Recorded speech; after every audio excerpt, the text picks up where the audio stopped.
আসসালামু আলাইকুম। সম্মানিত দিনী ভাই ও বোনেরা, যারা নতুন বা ছোট বাবুদের ইসলামিক নাম সন্ধান করেন, তাদের জন্য এই ভিডিওটি।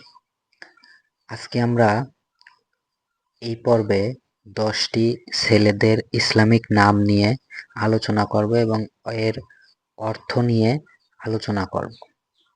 গত পর্বে আমরা 10টি নাম নিয়ে আলোচনা করেছিলাম। এই পর্বে আমরা 10টি নাম নিয়ে আলোচনা করব। তাহলে চলুন, আজকের এই পর্বে প্রথমে রেখেছি আব্দুস সামি। এর অর্থ হলো সর্বস্রষ্টার বান্দা। দ্বিতীয় নম্বরে আব্দুল হাই, চিরঞ্জীবের বান্দা। 3 নম্বরে আব্দুল খালেক, সৃষ্টিকর্তার বান্দা।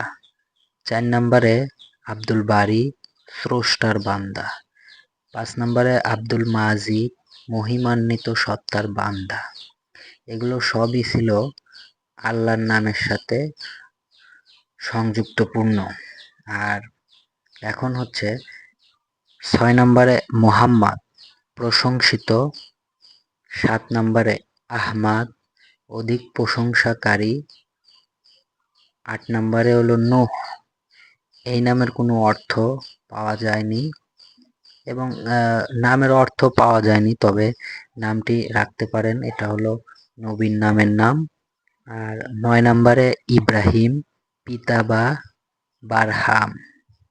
10 নম্বরে হলো মূসা, এই নামেরও অর্থ পাওয়া যায়নি, তবে আপনারা নাম রাখতে পারেন, কোনো অসুবিধা হবে না।